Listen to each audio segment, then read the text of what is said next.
first scientist I ever remember studying in elementary school, and now in college, and I'm doing a thesis research paper on the Hoax gene. And with my studies, everything is revolving back to Charles Darwin. He was a man that was well beyond his time, and he's who we give thanks to for the theory of evolution. Charles was born in Shrewsbury to Robert Darwin, who was a very well-known and successful physician. Charles was your typical teenage boy. He didn't want to go to school. He'd rather be outside playing. His father was very concerned about Charles's future and sent him on to medical school.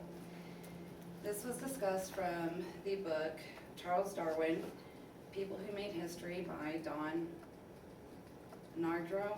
And Don Nardrow has written several different books in a series of People Who Made History.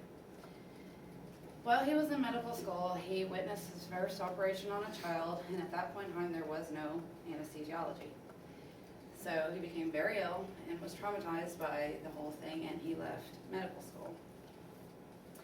His next form of education was at Cambridge for clergy.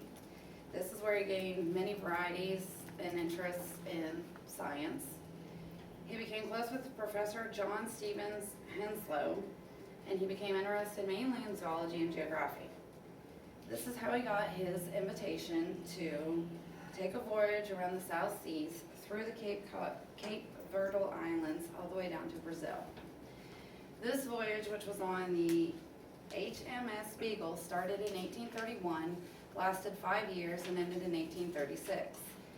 Sean Carl, a very famous scientist in the form of Evo Devo, the University of Wisconsin in Madison, and also at the Howard Hughes Medical Center, was in the film What Darwin Never Knew, which was produced by PBS and Nova, discussed Darwin's 5-year voyage.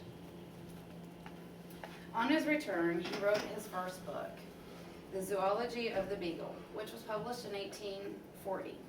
This is information was from the website www.bluepeak.com, and the article was The Scientist Charles Darwin by Laundrie.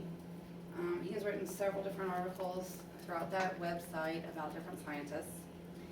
But his first book didn't gain him very much recognition in the science industry. So he went back to review his studies and his findings from his voyage.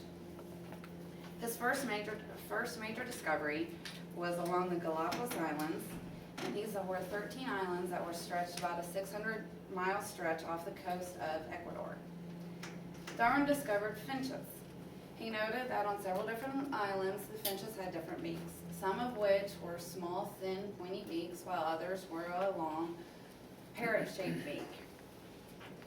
Again, Sean Carl discussed this further in the film What Darwin Never Knew. He discovered that these beaks had to have changed over time for the basic need of food, which is your basic survival skills. The next thing he discovered was the sea tortoise. He noted that the shells of the tortoises varied from island to island. They varied in size, color, shape, and markings, which later he found was a defense mechanism for the sea tortoises according to which island they lived around. This was his basic ideas, which gave him the thesis for Origin of Species through Natural Selection. His book was then published in 1859. Darwin received much recognition for this book. Many different scientists was against his theories, although a lot were in supportive of it.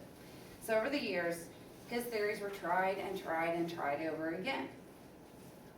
But Darwin always claimed that his work was never complete, just a basis for others to build upon. Then in 1990s, when the Human Gene Project had started, it was started to help prove the theory of evolution by DNA. Since then, this was a new science that has developed over the years, and it has gone all the way to our mitochondrial DNA and the rate of evolution through species. Darwin's theory has held true for 150 years. A man well beyond his time has influenced so many science to continue with his research. Who will be our next Charles Darwin.